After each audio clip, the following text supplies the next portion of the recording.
a man, even though you walk alone. Why court approval once the road is known? Let come who will, but if they all turn home, the goal still awaits you. Go on alone. Follow your dream, though it lead to worlds unknown. Life's but a shadow, once our dreams have flown. What if men cry, your dream is not our own? Your soul knows the answer. Go on alone. Give life your heart. Bless everything that's grown. Fear not the loving. All this world's your own. Make rich the soil, but once the seed is sown, seek freedom, don't linger. Go on alone. Walk like a man, even though you walk alone. Why court approval once the road is known? Let come who will, but if they all turn home, the goal still awaits you. Go on alone.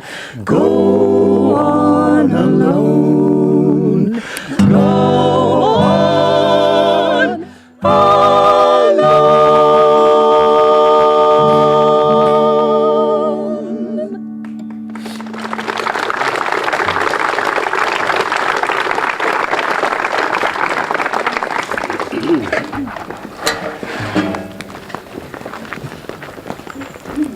That was beautiful, singers. Thank you.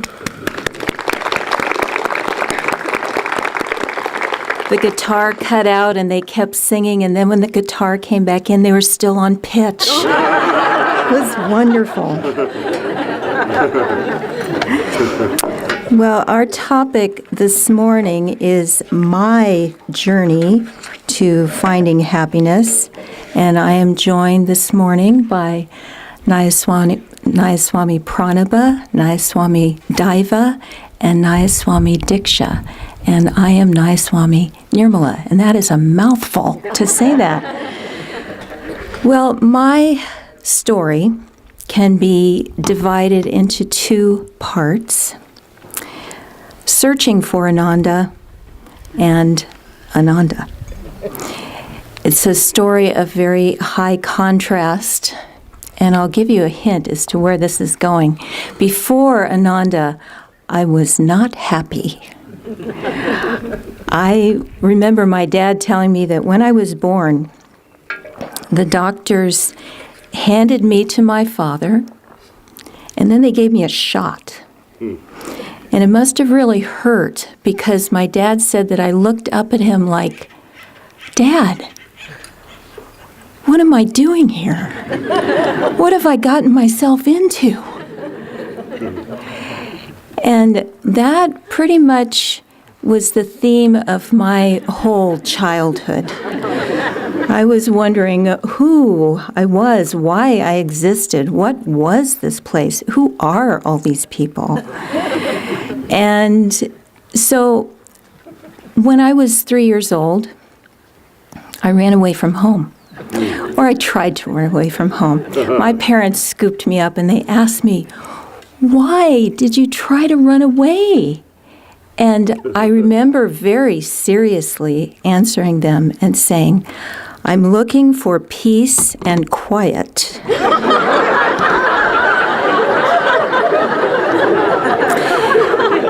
And I lived in the most remote countryside you can imagine.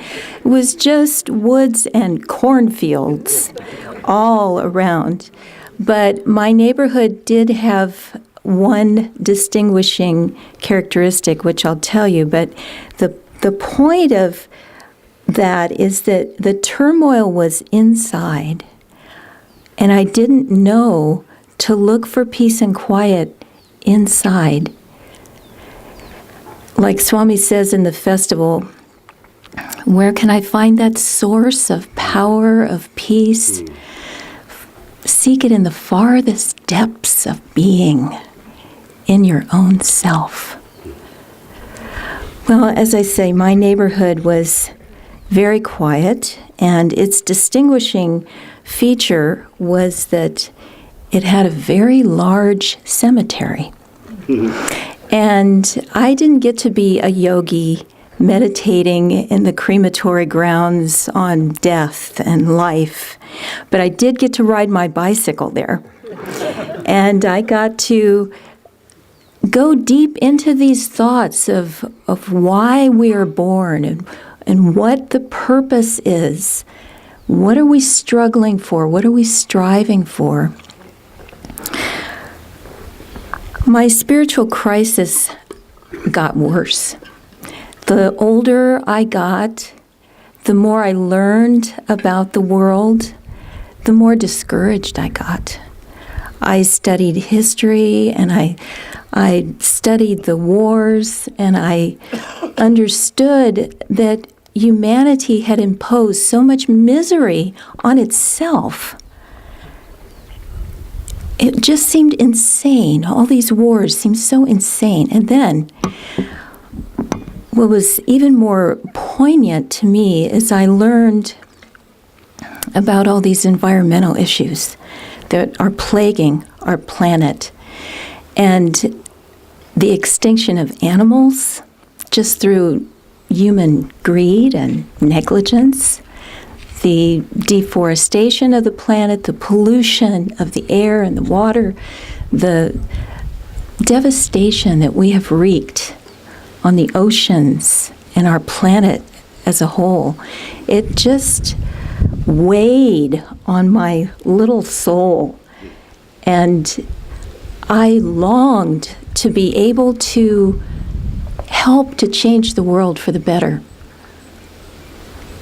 I really struggled, and I was very depressed. I didn't know what to do. Nobody around me had any ideas of what to do or how to change anything, or they didn't care. And so I didn't know what to do with all this mental anguish that I had. And so I did the only thing I could think of.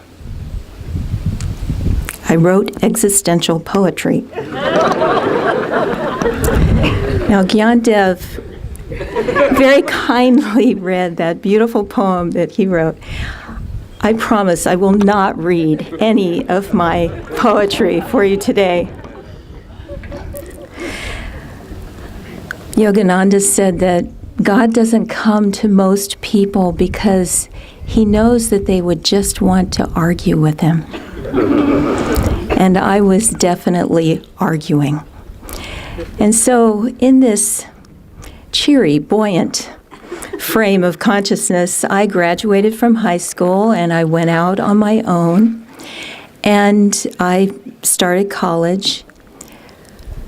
And like Parvati, I have emblazoned in my mind the before and after picture of myself. And my before picture is my college photo ID.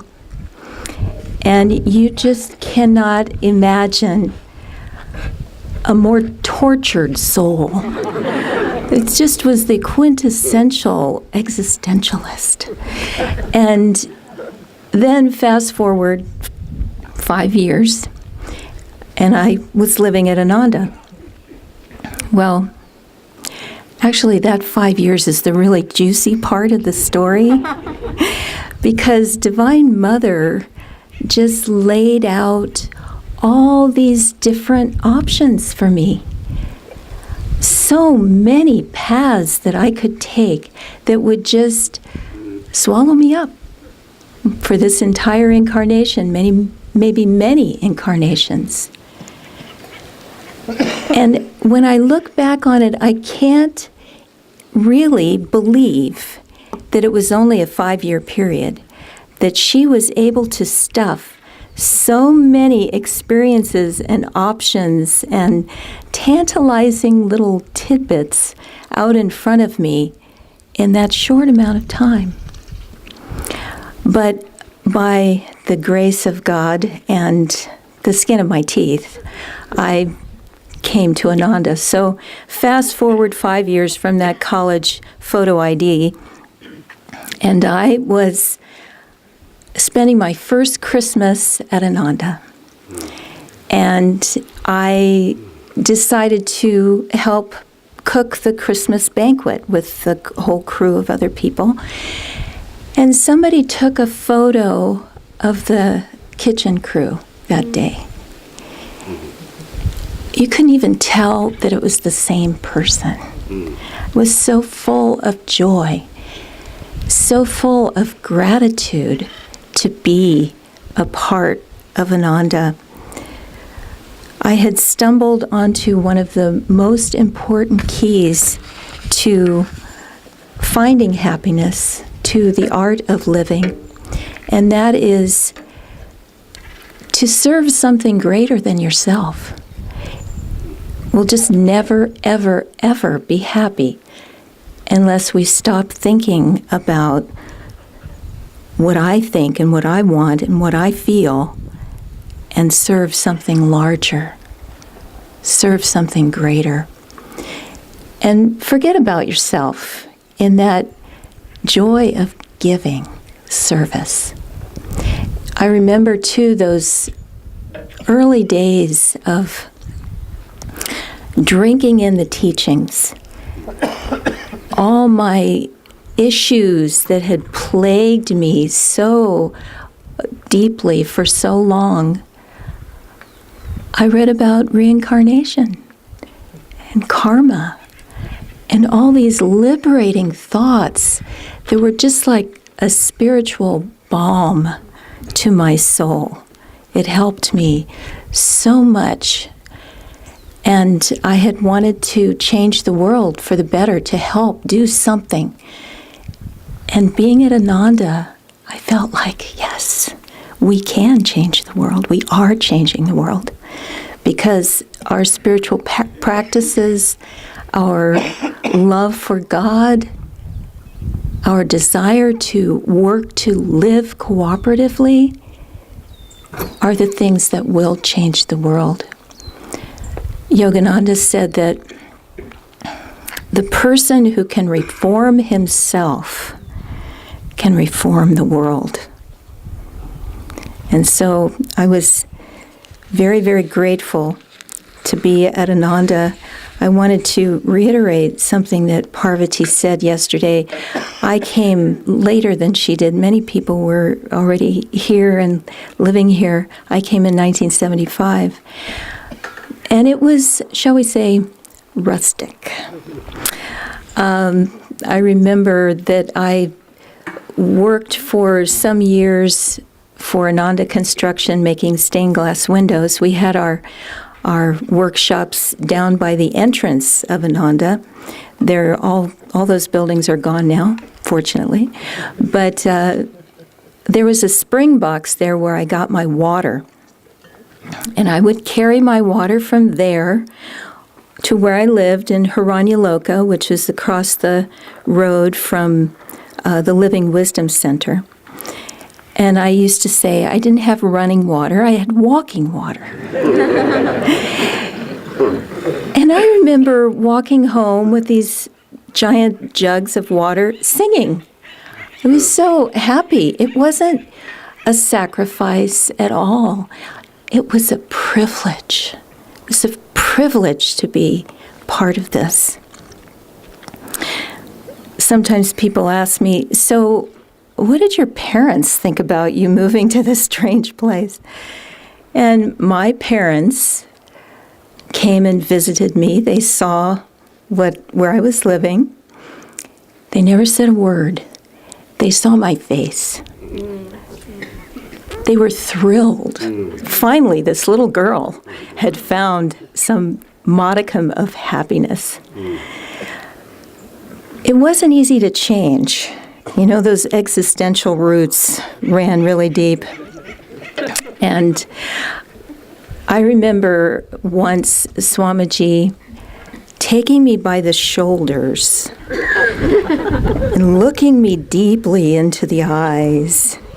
And he said something we've been talking about this week. He said, "Nirmala, even-minded and cheerful." He repeated it. It was like he was saying, get this through your concrete skull. You've got to get this concept.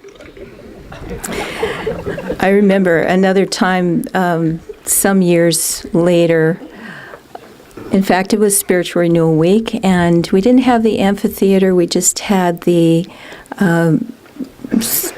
expanding light dining room was almost finished, and we had the Indian banquet just outside of there.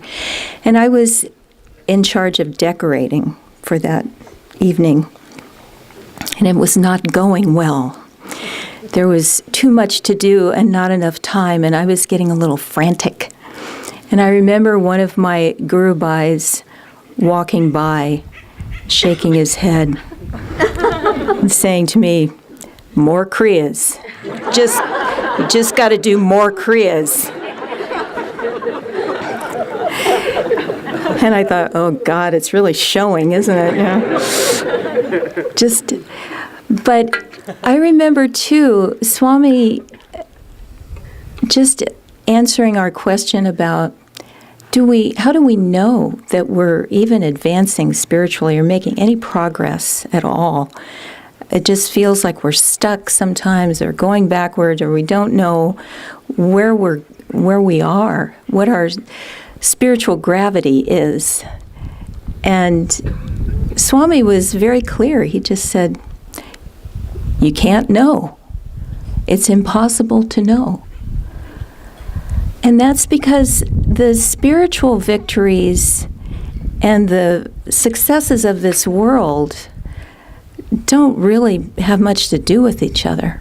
It's not as though you can tell, oh, I got a good job, I must be advancing spiritually. It's not like that. Sometimes the worst spiritual disasters can be just the right thing to help you to change and grow spiritually in a way that nothing else could have given you. And sometimes great success can be spiritual death. So you just never know. But what Swami was saying then was that if you're still on the path and you're still trying and you haven't given up, you are making progress. So I found that very encouraging. I will just end with another little story. I don't want to take too long here. Swamiji, one day, I was working for him at the time, and I came into work and he said, "So, how was your meditation this morning?" And some people might enjoy that. Oh, good, Swami's going to talk to me about my meditation. For me, it was like, oh, no. How do I say? Well, I didn't realize God again today. So I tried to kind of make light of it, and I said, well, I sat for an hour and a half this morning, and I didn't move a muscle in my legs, even though I moved everything else. And I thought this was kind of funny, and he looked at me very seriously, and he said, "That's good. That's very, very good." I remember another time him saying, God made us, God made the pitfalls of this world. all the temptations, all the troubles. God is not surprised when we fall into the pitfalls. He made them. He made us. It's only by His grace that we can escape those pitfalls. It's only by His grace that we can merge back into Him. The only way we can do that is, someone said it earlier this week, we have to love God and love all as God. That's the only way that we'll find it. And it helps to just detach from this self. You know, the Bhagavad Gita is very clear about saying, relinquish all delusions of personal doership. God alone is the doer. And that's a hard concept to get to realize. We can say it and we can understand it to a certain point, but to realize that, because it feels like it's my stomach that's upset. It's my head that hurts. It's me that has to pay the bills and it has to do all these things. But we have to realize that truly it is God who is doing all these things. And the more that we give it to Him, the more joy we will feel. I'll just close with a quote from Swami Sri Yukteswar that I love very much. And it's the answer to that burning question that I had as a child, which was, who am I? Sri Yukteswar says, you are a mere idea, resting on a fragment of spiritual light. That is your reality. You are a mere idea resting on a fragment of spiritual light. God bless you. Good morning. Thank you, Nirmala. That was beautiful. Does it ever occur to anybody else that this feels a little like the story of Brigadoon? Once every 100 years, this little idyllic place appears out of nowhere and is available for a very brief moment before it disappears for another 100 years. Devarshi, Nayaswami Devarshi was speaking of the forest where the sages and the ashrams all reside, where all the stories begin. And perhaps that's maybe more apt, except I think every culture recognizes the existence of that realm and has lore around it. This week I've been on the path, consciously, deliberately connected with Yogananda for over 30 years now. And each year I've come to Spiritual Renewal Week, I thought, God, it could never get better than this. And then I come the next year. And it is, and it does. I found it amusing that the topic I was given this week this year was to speak on my path to happiness.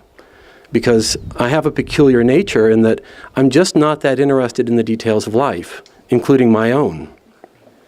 And to have to speak on my path is, I thought, perplexing. But then I realized that one of the themes of my path to happiness has been, I never have a clue on how it really works.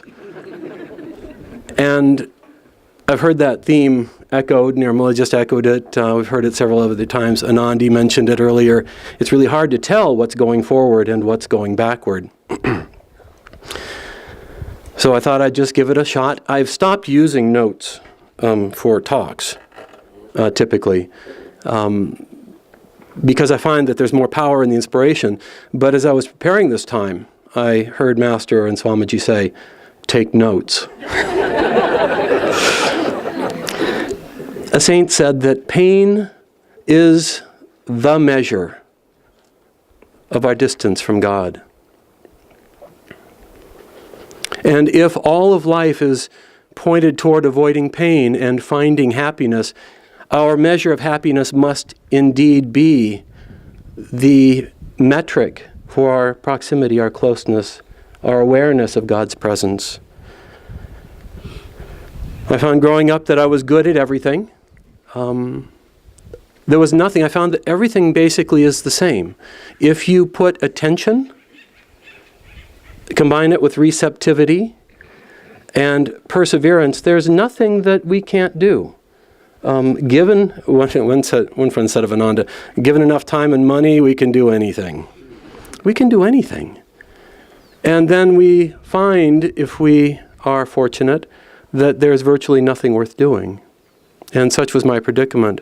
I ended up going to college, thinking that perhaps in the midst of expanding understanding, I would get expanding awareness. And in the second year of college, I was so desperate. It was a good college and great people. It was Iowa State University. And I was doing fine in it. I was in a pre-med program, and I was a lab rat. In fact, my talk could be from lab rat to liberation if you wanted. I loved the fact that life had rules, the fact that you could do experiments. This path was made for me because it's the science of religion. You know, Yogananda said, the laboratory of your own life is where you try out the things that I say. And it really is irrelevant if it works for somebody else and doesn't work for you. You have to prove it in the laboratory of your own life. Well, I was so desperate in year 2 because all people were after was intellectual understanding and a job and etc., that I finally thought, aha, I will take an advanced course in the psychology of motivation. It's the only thing I never completed, and it's the honest to God's truth.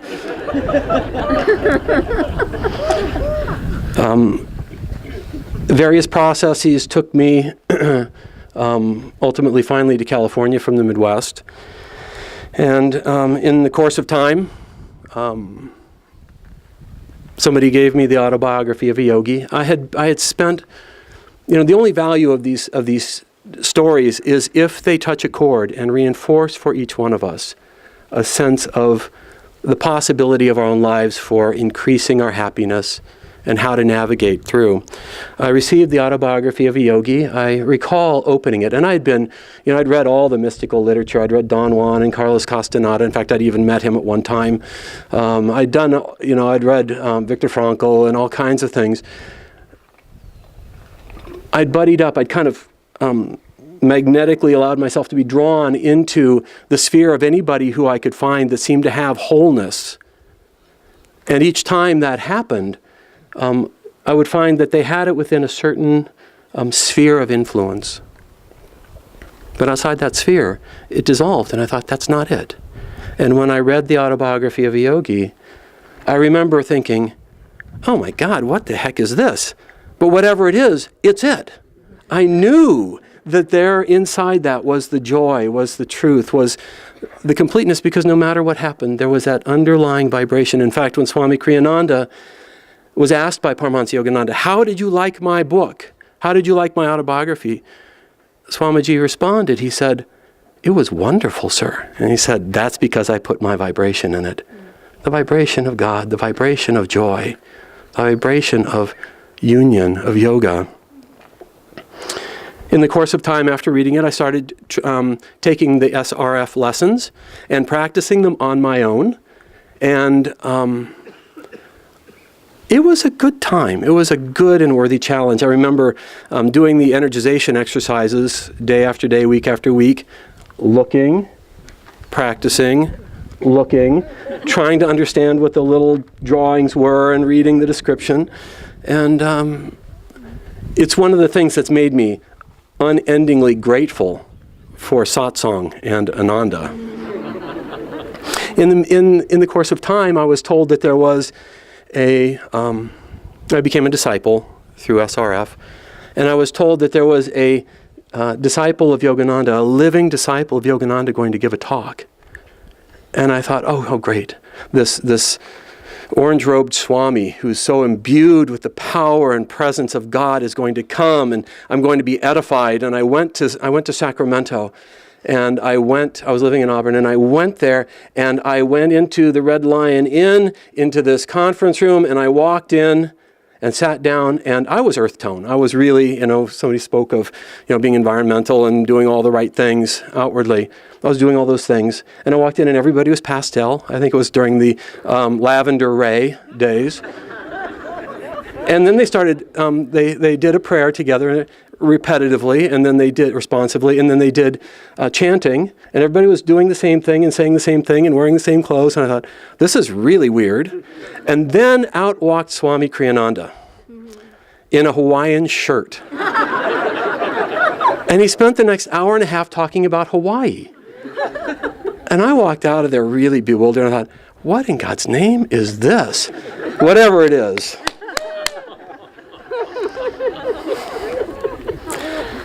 I'm going to try and come back to that Hawaiian shirt a little later. In the course of time, I ended up picking up the path. I had continued to come to Nevada City. We were living in Auburn. Erica was born in Auburn, and I kept trying to move the family up to Nevada City for whatever reason, I don't know. But every time I would go, I'd go to a vegetarian restaurant, and they kept trying to foist a book on me. Because it was the time when they would hand out free The Path to everybody at the checkout counter. And I'd say, no, thank you. I just wanted a meal. No, thank you. Finally, after about the 5th time, I went, oh, for God's sake, okay. So at least I can say I've got it already.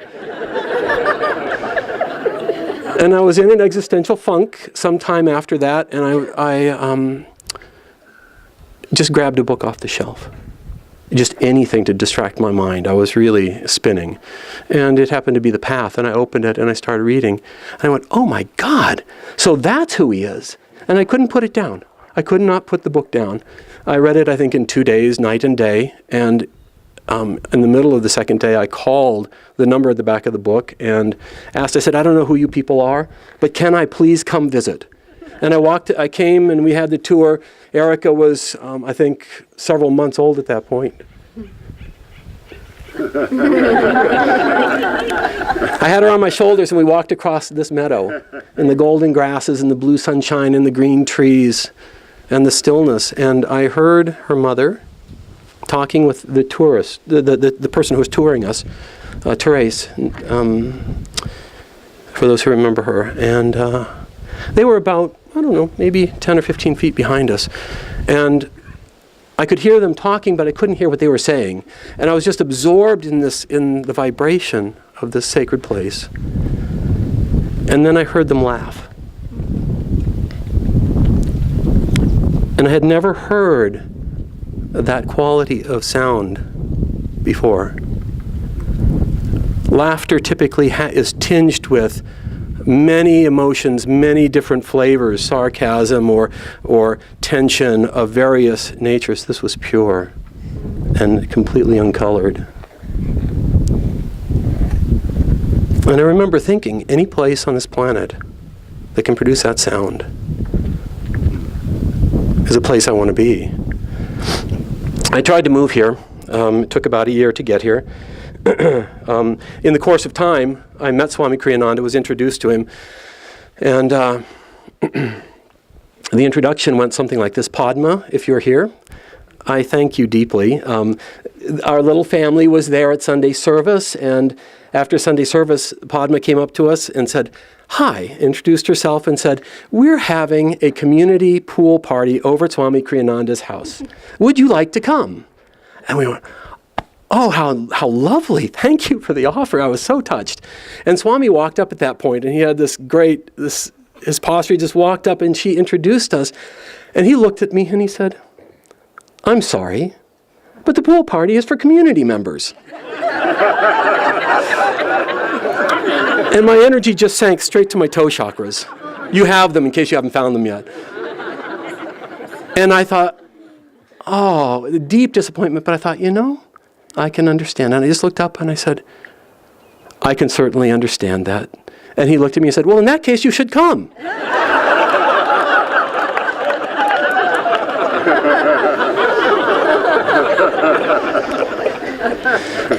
We finally moved after about a year. And I was sincere. I realized that I didn't know where happiness came from, but that I wanted it desperately.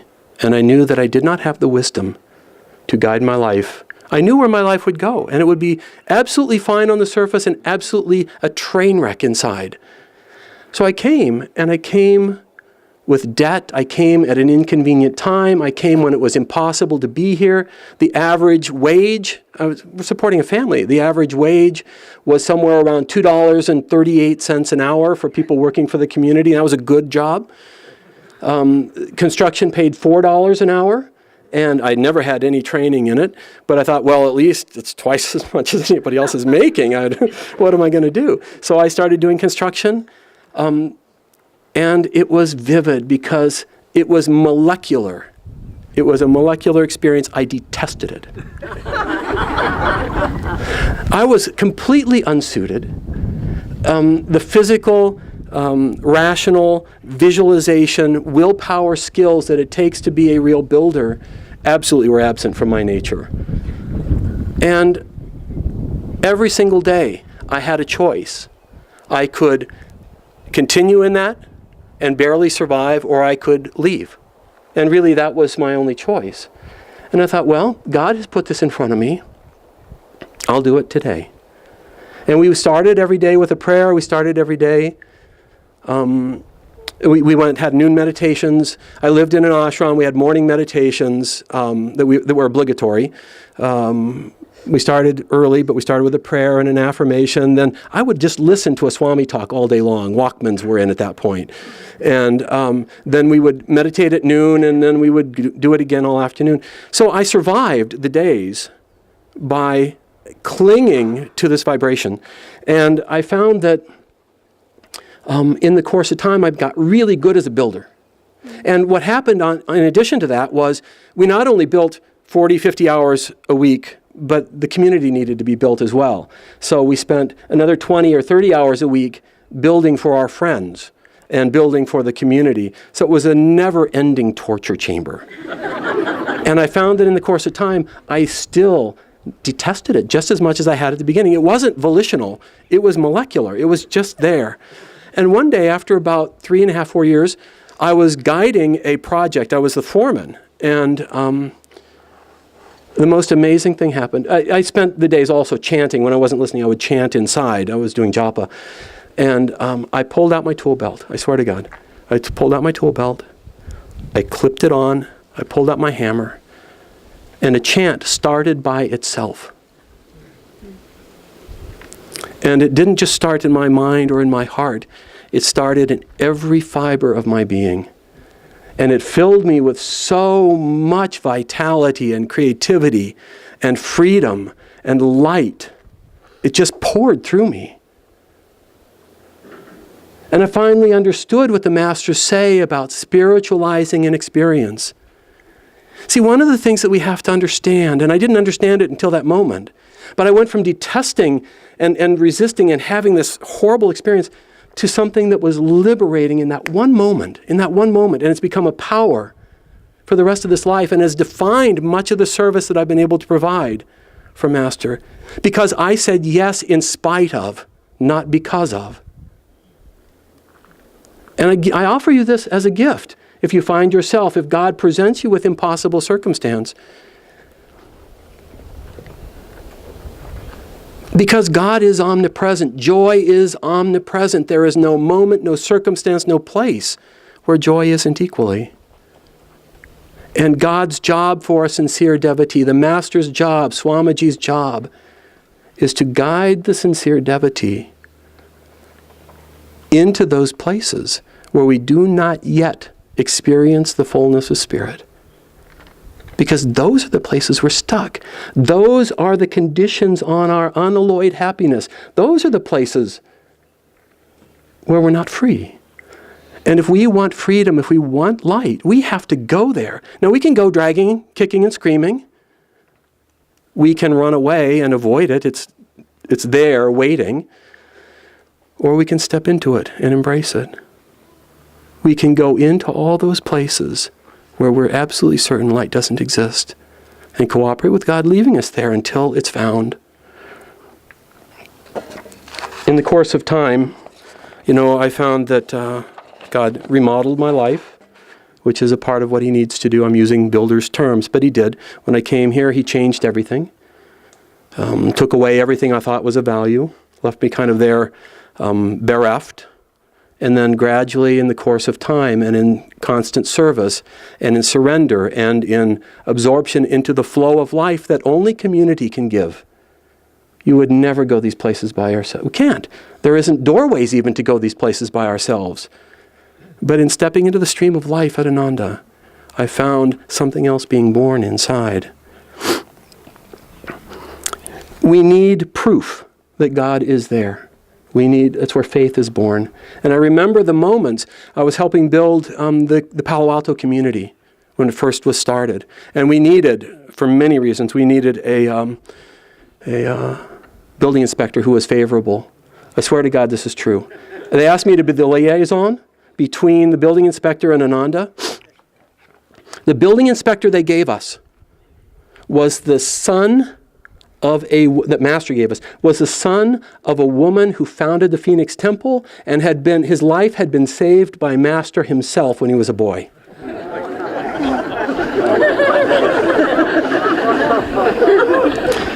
I have others. We don't have time. In the course of time, many, many things happened. And we found that it was hard to tell our attunement here.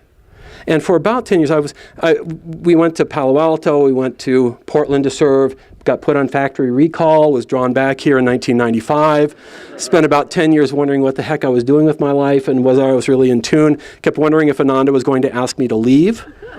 A daily basis, I would ask my wife, I said, I don't know what we're doing. I don't feel it. They finally did ask me to leave in 2004. We were running our own construction company, and they called up, Jyotish and Devi called up, and they said, would you like to take over the spiritual directorship up in Portland? Out of the blue.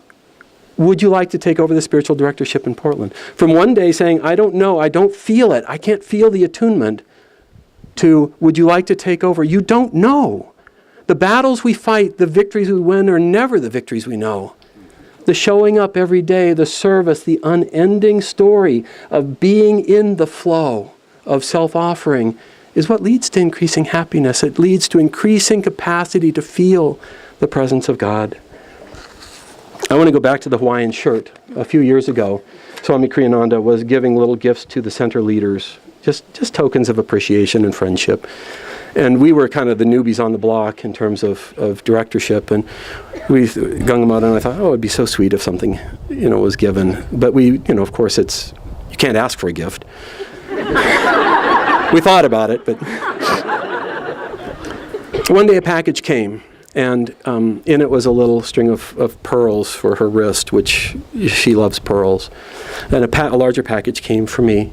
And I opened it up, and in that package, what do you think was there? A Hawaiian shirt. God watches us. He's always there.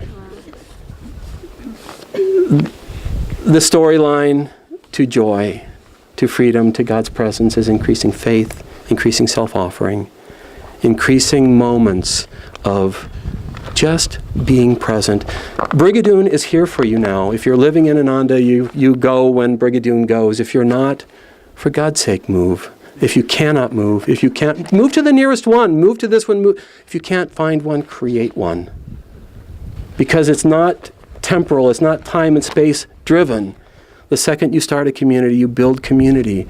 You become part of that moving feast that is this vibration that's so rare on this planet.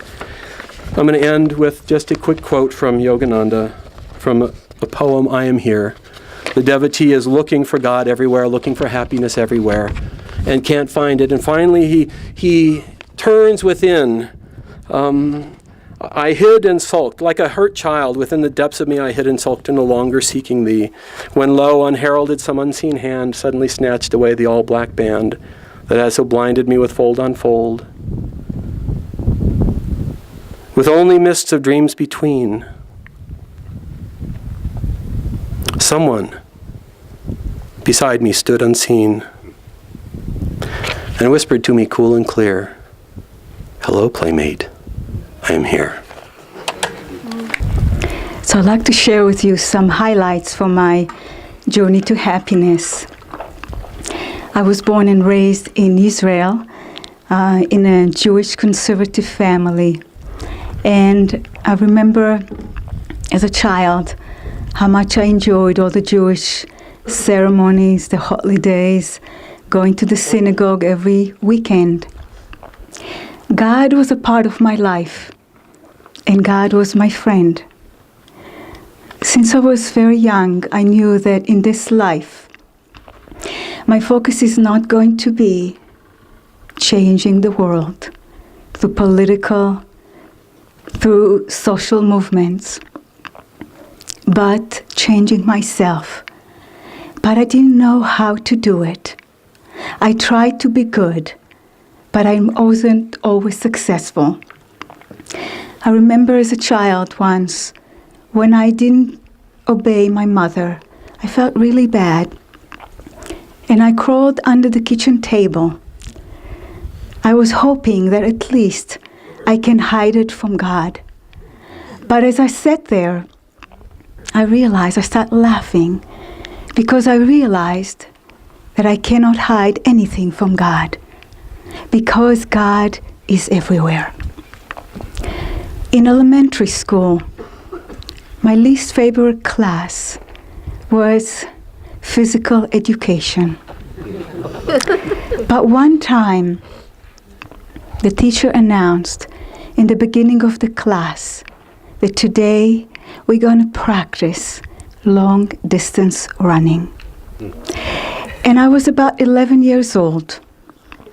And as we were running in big circles around the school, I reached a point of exhaustion. And I thought, I can't go on. But somehow, I exerted my willpower. And I was able to continue. And I tapped into what we know, the second wind. And I continued running and running and running when everybody else stopped. This was my only day of glory in the physical education class. But this was a significant event because I experienced the power behind the physical body. And I got a hint of how to use it. And so since then, I tried to use my willpower and my energy more consciously to get better grades in school and to accomplish what I set my mind to do. When I was about 15, in the summer vacation, I went with a group of friends to a kibbutz to volunteer for about 2 weeks. I loved it. So after I finished high school, I went to live in a kibbutz. But after 3 months, I came home. I was disappointed. It was a good experience, but it wasn't the community I was looking for. Shortly after I was 18, I met a young woman. She was my age. She just came back from India. She was living there for about 5 years with her family.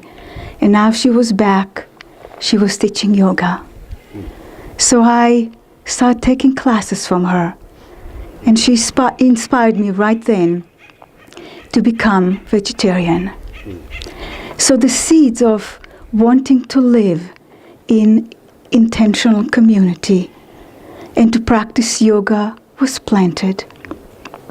And so the next 8 years, I was studying in the university.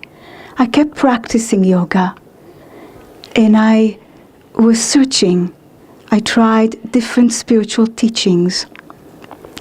But it was only in my late 20s, when I left Israel to study art in Japan, that the question of what is the purpose of life became my main focus.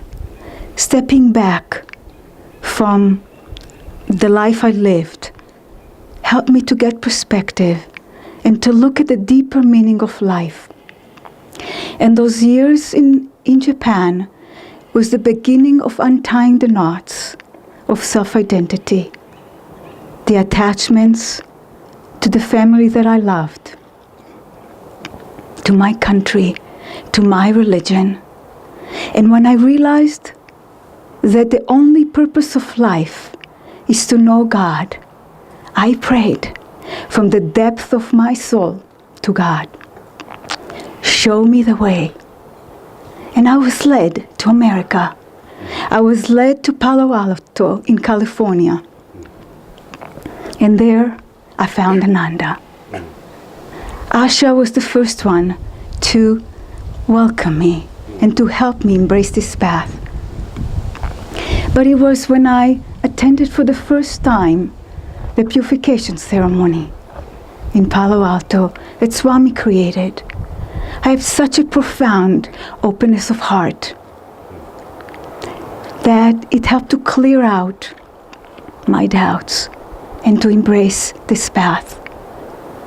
Reading Swami's autobiography, now called The New Path, helped me to understand what the spiritual path is about, and helped me to understand the concept of a guru, and helped me and inspired me to read the autobiography of a yogi.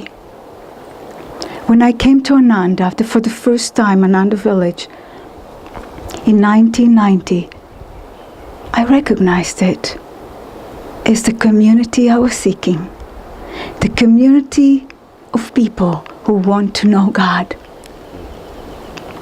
It took me a few years to prepare myself, but finally, in January, before Master's birthday, in 93, I moved to Ananda village.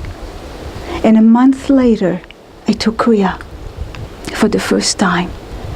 And afterwards, I felt the burden of the world was lifted off my shoulders. I was happy. I found the tools that will help me change. The tools of the path of Kriya Yoga. And when I started living in Ananda village, I immersed myself in the teachings. I did everything I could. Swami Kriyananda was still giving classes, and he had a lot of public talks, which I was able to attend. But I read his books. I immersed myself in his music. Everything that Swami created fed my soul. Jyotish and Devi were my main spiritual guides. And throughout the years, they guided me with infinite patience, with love, with wisdom. And they showed me the way of how to live the spiritual life. I remember one of the first times that I went to counseling with Devi. It was very short. It was in 93. It was when Ananda Sangha still was in the trailer. I came to Devi's office. I sat down, and I looked very sad. And Devi said to me, "What's wrong?" And I said, "Well, there's so many things that I have to change in myself." And Devi paused, and then she said, "You know, all the spiritual life, all of it, is all about house cleaning." That was the end of the session. She didn't give me a chance to complain or to whine, but that was a perfect answer for me. The spiritual life is all about house cleaning.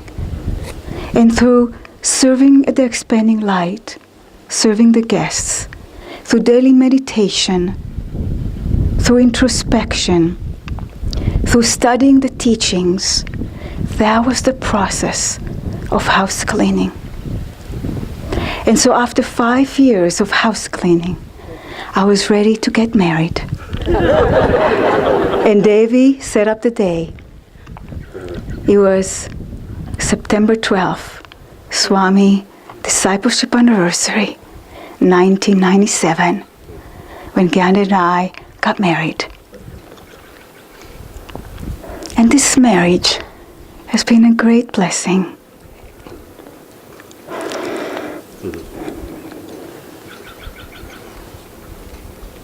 A divine friendship, walking together on the path, serving, supporting each other to get closer to God. In 2001, when Gandhi and I went to Italy, to Ananda Sisi to teach yoga, Swami gave me the name Diksha. And this was a part of my house cleaning, letting go past identities and embracing the spiritual life. Fast forward. In 2009, after Gandhi and I gave Sunday service, I felt inspired to make a deeper commitment to Master, to serve his work. After a week and a half, I couldn't keep my promise. I felt very disappointed with myself. I thought I disappointed Master. And I went to sleep with a very, very heavy heart. And that night, I had a dream. And in that dream, it was in the early morning, I was standing on the shore of the ocean with my friend Mayatri. We were getting into a small boat. We were about to cross the ocean. The ocean was calm, and we crossed the ocean. And then, at midday, we were about to cross the ocean again. The sun was shining brightly, but the ocean was very agitated. Great waves were crushing into the shore. Mayatri was ready to go, but I wasn't. I stood behind. I was paralyzed with fear. I was gazing at the ocean, wondering, how are we going to cross this ocean in this tiny little boat? And as I stood there, someone tapped me on my shoulder, and I turned around, and there was a man who motioned me to follow him. I couldn't see his face. I thought we were going to go for a short walk, but it was a long journey. I tried to tell him, I have to go back. Mayatri is waiting for me. But he didn't pay attention. He just kept walking, and I followed him. I kept repeating, I have to go back. She's waiting for me to cross the ocean. But he didn't respond. He just kept walking, and I followed him. And gradually, the sound of the ocean faded away, and we were walking together through centuries, through incarnations, and different scenes from different lifetimes appeared. Different centuries, different lifetimes. And I noticed that every time there was danger, every time we were around evil people, he held my right hand very firmly. And I was safe, and I was protected. And in a dream, I gradually realized, this is not an ordinary guide. This is my divine guide. This is my guru. He's guiding me across the ocean of delusion. And when I realized it, the alarm rang. It was 5 a.m, and I woke up. As I woke up, it took me a while to realize which reality I was in. the dream was so vivid, it was more real than this reality. And as I woke up, I went to my meditation room. I sat there and I closed my eyes, and the dream came back with the brilliant golden light. And with it, there was a flood of unconditional love that just poured through me. And that love remained with me for 2 weeks and gradually faded away.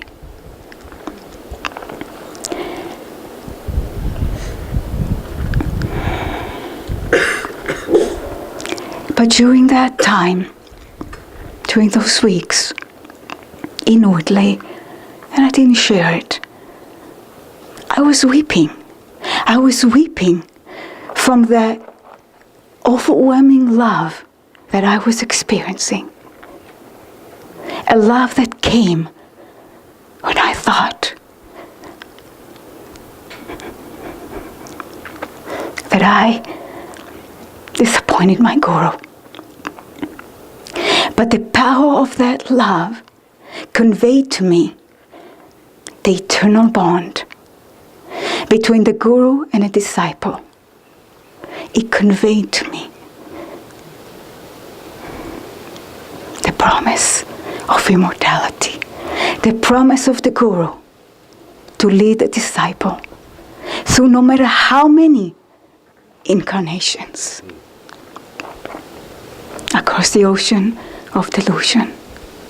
And through many months, I meditated on this dream, and especially on this deep bond, this deep love that exists between the guru and the disciple.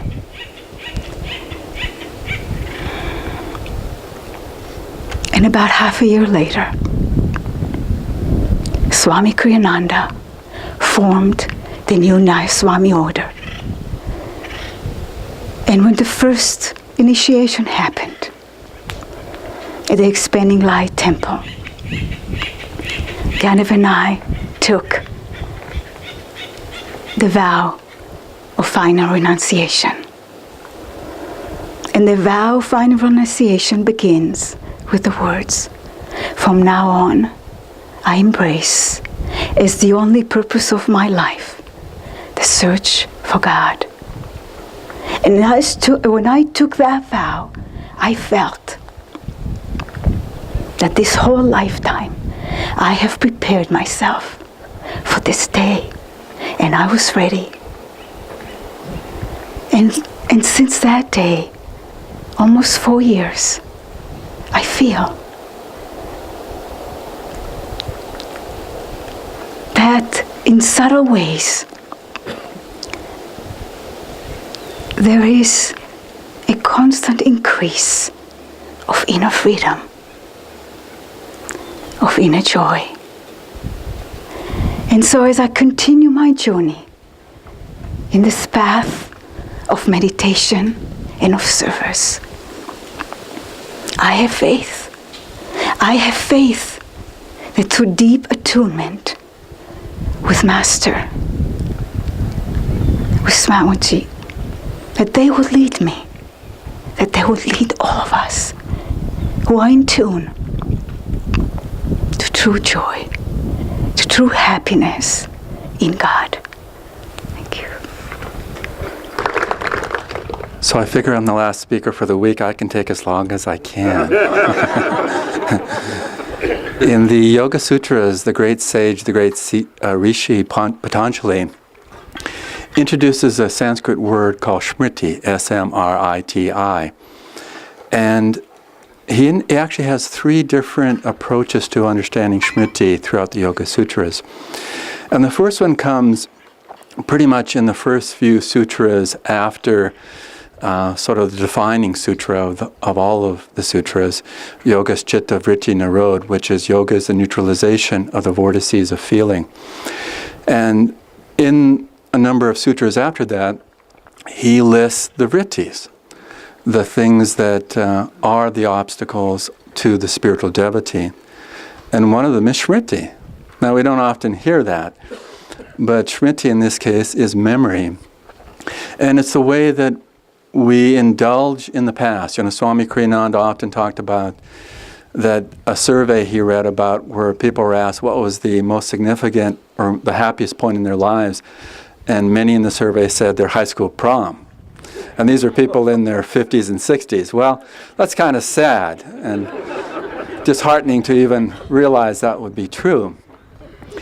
So, but memory, even in that sense of looking to the past, I mean, you've heard a lot of memories, not only today, but throughout the week. If they're poised to be something that can be inspiring to ourselves, but also to others, then we actually can release that indulgent, that attachment to the memory.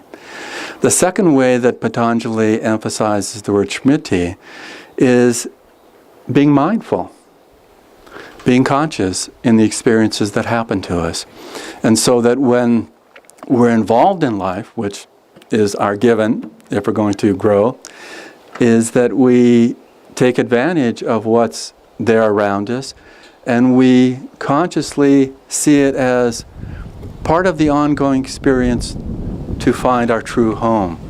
And we may not know that our true home is in God, but I think most people know that they're seeking something more than just the outward part of life through the senses. The third way that Patanjali emphasizes Smriti is the one that Swami Kriyananda often engaged with us about. And the simplest way to understand that is divine remembrance. Divine remembrance really for us is maybe even understood in a more real sense as self-realization. Because it isn't remembering in terms of so much anything but the realization that we are one with God. Well, this whole stream of Smriti in these different ways really is the journey that we're all on towards happiness, towards joy, towards ecstatic bliss, to our true home in God. In my life, you can see from these different stories, look at this large gathering we have here. It's such a huge spectrum of the ways that we've lived our lives seeking that happiness. And yet, there are obviously the things that come together and we all feel are similar in a certain way. But in my life, I've always sort of felt I was happy. So I don't want to have too much of a difference between others, but I always felt even as a child, I was pretty much happy. I knew there was always more, and so my whole life, even to this day, has really been the adventure, and that's the word I've always used even as a child through today, of what is next. What does that happiness look like? Because I knew it wasn't to be satisfied, because I knew that was always going to pass away as an experience. But I always felt that whatever I was doing, what was it that I could explore to do more of? And so it wasn't that I didn't have unhappy moments or even traumatic experiences, but even in those, it felt like I had something as a momentum that was always going to come back to being happy. When I was probably about, I think, 7 or 8, my brother and I were caught shoplifting. Not a good thing to do, by the way. But my mother was just horrified that her sons could do this. Bad, bad thing to do. And I remember we were sent to bed early as one of the things that happened as a consequence. And my mother came and prayed with us, really to wash away this sin. And I knew it was bad. I definitely knew it was bad, but it was more the sense of I didn't know what in context it was bad.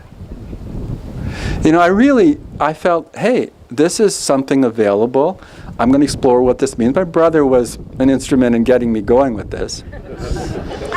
He was a year older and was much more savvy about a lot of other things.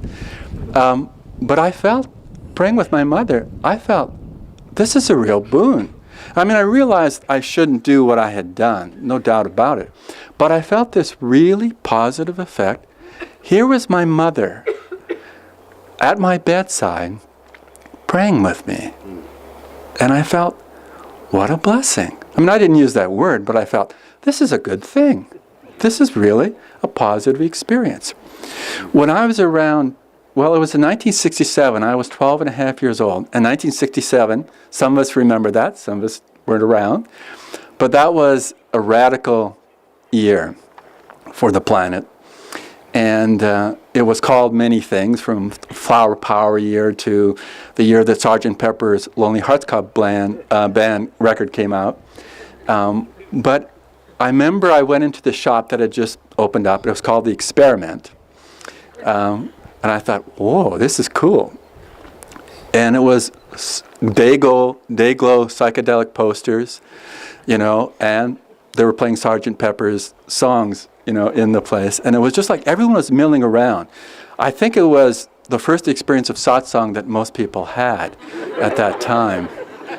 And the police raided it a number of times because obviously associated with that time was hallucinogenic drugs that were illegal.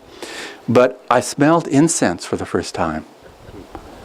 And it just was so appealing. It was just like something had come into my experience that wasn't normal, but was very normal in terms of the connection. And of course, when my mother smelled it the first time I lit it at home, that was not a good scene either. She, of course, had a very direct association with it, with drugs, which a lot of people did, of course, and still do probably. But I was always in this motion of what was happiness. And I spent a lot of time with my friends. I spent a lot of time on my own. And when I was 16, I went off hitchhiking across Canada where I lived by myself. And my dad drove me to the outskirts of the city we lived in to send me on my way. But that was the life I had. It was like, what is going to open up more of what I was already feeling? And so, and it's in a different era compared to now at that time, and I'm not encouraging people going to hitchhike. But then the Canadian government realized that there was a lot of youth that weren't going to be employed, and they decided, well, let's support them in another adventure. They set up all these youth hostels across the country. For 25 cents, you could stay a night. For another 25 cents, you could get a dinner. And they would have volunteers and people working there that would drive you to the outskirts of the city in the morning. So it was like a whole aura around it. It was very different than what most people associate with hitchhiking. And it exposed me to, of course, a huge world that was different than the one I was in. I remember going to Banff in Alberta, the foothills of the Canadian Rockies, a beautiful, beautiful place. And it was a huge campground that they had set up. So, and I didn't have a tent, but they had these huge, sort of like dormitory tents that were sort of like this size, not as high a roof, that people, there were male and female separation. But there were vegetarians.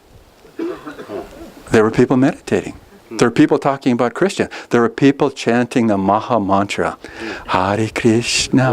And I just thought, wow, this is interesting. And I came back and it sort of faded. But then I associated with some new friends, and several of them had started meditating. It wasn't the techniques that Yogananda brought us, but a different approach, a very simple technique. And they were vegetarians. And so one time I was with this one close friend, and we were at a coffee shop, and she said to me, sort of out of nowhere, well, what do you think about meditation for you? And I had sort of resisted it in any conversation. But out of somewhere, sort of as Ananda said, sort of something, or Peter said, an intrusion into my consciousness came, or maybe it was coming from within. I said, of course, it's the only thing that's going to be important. And I really hadn't consciously created that thought form. It really came to me. And a few months later, I got instruction in meditation. I remember sitting there at that meditation. It had a ritual, a ceremony to it. And then I practiced the technique. And I thought, I was sort of in two camps with it. One was, I don't know what the heck this is. I really could not relate to it. And yet another part of me felt like this is really it. But I don't know if you've ever experienced that, where you've had this really dichotomous experience. And so I just went with, I'm going to go with the positive side of it. Again, because my whole momentum in my life was really wanting to seek what was more in life and the adventure of happiness. And I took to it really completely. I mean, since that day in 1973, in March, I've never missed a day of twice-a-day meditation. So it includes all those kriyas as well. But it just felt like, of course, this is the only way that I'm going to experiment on a deeper level. And every day, I lived with my parents. I was going to university. Got my mother to quiet my dad down when I was doing my meditations. And then I went to group meditations. I mean, there was a group meditation once a week in the evenings. I went every week. I went to retreats. I just wanted to be in that experience because I knew it was furthering what I was already wanting to explore. And then when I was 19, I felt, I'm going to take this adventure a little bit further. And I decided I was going to travel around Europe. And the two books I brought with me, this is in the fall of 1974, was A Hitchhiker's Guide to Europe and The Autobiography of a Yogi. And I remember arriving in Scotland. That's where I flew into from Montreal in Canada. Went into Glasgow, and then a few days later I went to Edinburgh. And I was staying in the youth hostel in Edinburgh and in the evening, and I was starting to read The Autobiography of a Yogi. And these other travelers came in, these other young people. They were American young people. One of them looked at me, saw the book, and said, "You're not really reading that crap, are you? That stuff is so full of," you know what the word is.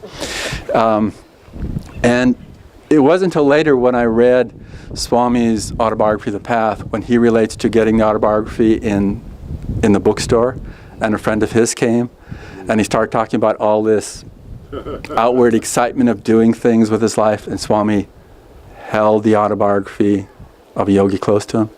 I did the same thing. And it was like it was an imposed upon catalyst that made me just realize this is really the precious gift of this journey. Well, that journey lasted close to 10 and a half months. I hitchhiked around everywhere, Europe, and it became a pilgrimage. Not that I had any awareness of what that word meant, or even used it, or any conscious intent at the beginning, but I just basically picked up that I was going to meditate everywhere I went. So cathedrals, people started informing me, "Yeah, you need to go meditate here. It's a really good space." I went to Denmark, where my family had come from, and they started hearing about me and meditating, and they would take me to places. "Why don't you meditate here?" It just became this whole experience. And I also went to Israel in the spring of 1975, and immediately found out some of my friends that had been over there were in the Sinai Desert, which at that time belonged to Israel. It has since been returned to Egypt. But in the Sinai Peninsula, the Gulf of Eilat, which is the little finger at the top of the Red Sea. And everyone there was meditating. We were doing yoga asanas, meditating. At evening we'd get together. That's where I first heard one of Yogananda's chants. In the Sinai Desert. "Listen, listen, listen to my heart song." And I just started feeling this connection. But there was a veil in my awareness about Master. Even after, I bought a hardcover version. I read it probably 4 or 5 times.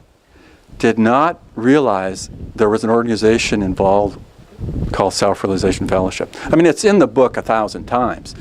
But it was just like, my happiness was not going in that direction for whatever reason. And finally, someone that I'd given the Autobiography of Yogi to, and because I gave it to a lot of people, she said, "You should look into these lessons and see what's available." And so I did. At the same time, I found out about Ananda. And then the summer of 1978, I took a 64-hour bus trip out here. Now, I'd read The Path in early 1978, and if you've ever seen an original copy of the hardcover Path, it's good just to see it, and a lot of us here at the community have it. But in the frontispiece photograph, that's where the photograph is opposite the title page. When I saw that photo of Swami Kriyananda, I had complete trust that this spiritual journey was going to go with Ananda and Swami Kriyananda. The photo was simply him in his robes, and it's a black and white photograph, and he's got long hair and a mustache and beard, and he's pronaming, and he's looking right to right. And I just felt, this is the experience to further my sense of what I want in life. And that 64-hour bus trip was the first time I'd really been in this country. I lived 60 miles north of the 49th parallel, but there was no reason to go into North Dakota.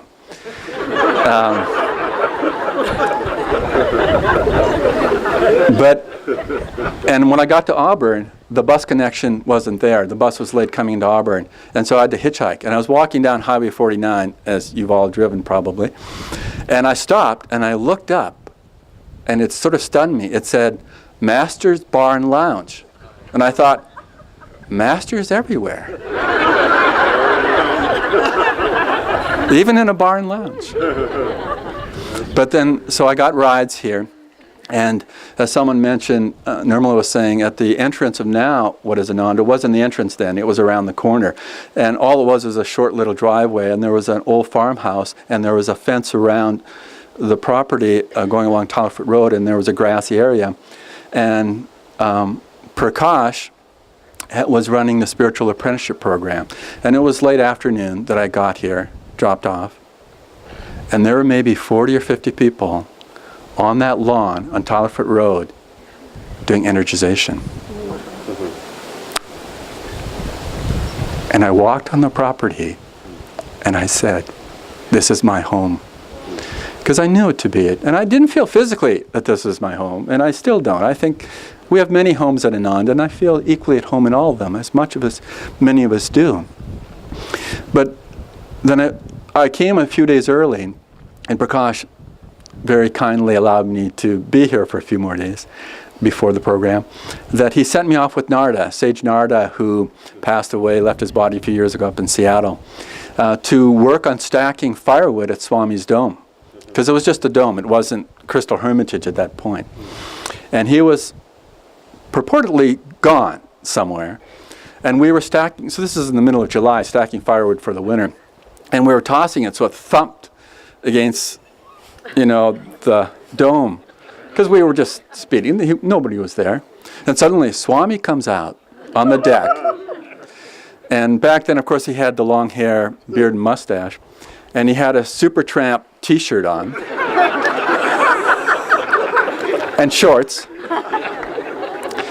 And all I could remember was that photograph in the path. And I went,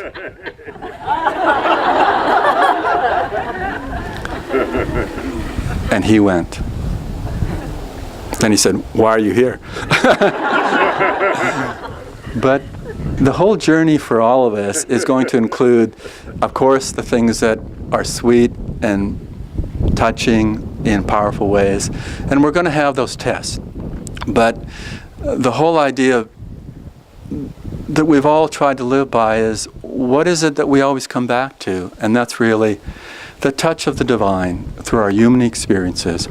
The last time I really had an engaging one-to-one conversation with Swami, I think it was 4 years ago or so, 5 years ago. He blessed me in other times, but this is where I really wanted to ask him some questions.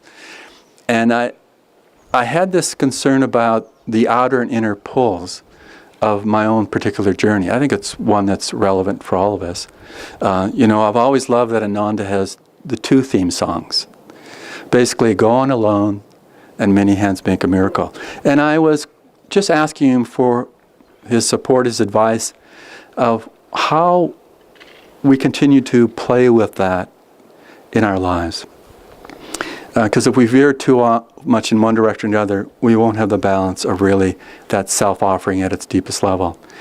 And he just reminded me in a very simple way. He said, what I've always looked at in my own life, he said, is always at the bottom line is retaining peace of mind. And I thought, really, he could have substituted the word happiness, that the bottom line is always coming back to that happiness, not in the more materialistic or human way, but more happiness as joy or that bliss. And I always thought that, Swami was always going to be there, even when he left his body, to reflect that in all of us. And then all of us will reflect that to others as well. And, I've always hearkened back to the Joy logo that Swami came up with. Yeah, I think it was 1978. And it came to in meditation. It was an inspired vision. All know what the logo is? The sweeping up and the thing. It's pretty good, huh? So like writing in water. But it took him a while to bring it into manifestation from the vision, the inspiration that he had. But I always, as I said, hearken back to it as a good description of what the journey is about. That the sweeping lines that come up, they're sweeping, they're not harsh lines. It's not like an arduous ascent where we're really having to force ourselves to it. There's some will, of course, and volition needed, but there's a sweep to it. There's a sense that there's an energy as we put into it is going to help us be guided up. And then we reach the peak, and then we can soar. Then we lift up with that sense that, wow, the spiritual path really is giving me these experiences. But as we lift up, we realize it's not enough to do it selfishly, to say, I'm going to get what I need for myself and enjoy the benefits. We realize, just as the song Many Hands Make a Miracle points out, that we sweep around and we come around that energy to serve others, to serve really the divine in others. But we feel that power of that engagement. And then what happens? If you look on that logo, it sweeps even higher up. And then the bird descends, that arrow descends down. And Swami said, when we offer ourselves up, when we open ourselves to that experience and put energy into it, then that grace will descend and give us more of that experience. And then he talked about that bird, that arrow, is also the avatar that comes into our hearts, into our lives, into our whole being, and changes us. And then he ends the description of this Joy logo by saying that Paramahansa Yogananda once said, "This is the highest prayer. Give me thyself, Lord, that I may give thee to all." So let's remember that. So for today's sing-along, we were thinking about what Narayan said in his talk about learning a chant that then he kept it as he was working in New York and walking everywhere. We thought, let's leave SRW with that in mind. So we'll sing "Give Me a Light" to light my way on the journey. And so we're going to divide up and we're going to do it as a round. We'll each lead a section. So we'll just, over there, here, here, and there. 4 sections. First we'll do it together. First we'll do it together, then we'll do it in 2s, and then we'll do it in 4s. Give me a light to light my way. Truth is the light, so wise men say. Give me a light to light my way. Truth is the light, so wise men say. So now we get to start.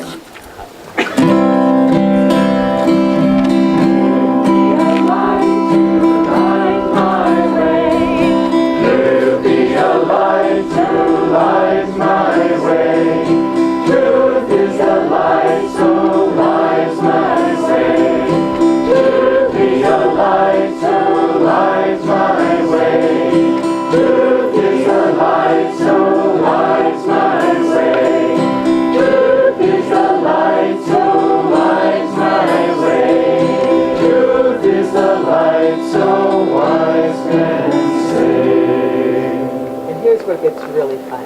So we'll start, and we'll do it a total of 3 times. Okay. So where is the subdivision? Just sort of in the middle of that. All right. Okay.